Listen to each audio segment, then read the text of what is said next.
बिस्मिल्लाहिर्रहमानिर्रहीम।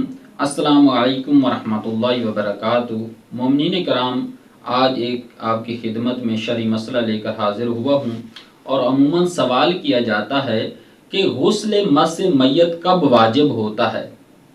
देखें कि जब इंसान की बॉडी ठंडी हो जाए, मैयत का जिस्म ठंडा हो जाए, अगर कोई शख्स उसको मस करे उसके जिस्म को, तो उस पर लाजिम है कि वो गुस्ल मस मैयत करे और उसके ऊपर गुस्ल मस मैयत वाजिब हो जाता है।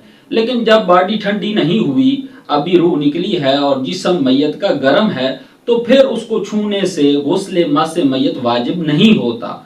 और दूसरा जो अमूमन लोगों के अंदर राइज है वो ये है कि अभी जिसके ऊपर गुस्ल मस मैयत वाजिब हो चुका है, तो लोग उसको भी छूने से परहेज करते हैं, उसका बदन भी मस नहीं करते, कहीं ऐसा न हो कि हमारे ऊपर भी गुस्ल मस मैयत वाजिब हो जाए। तो ऐसा हरगिज नहीं है, उसके बदन को छूने से गुस्ल मस मैयत वाजिब नहीं होता।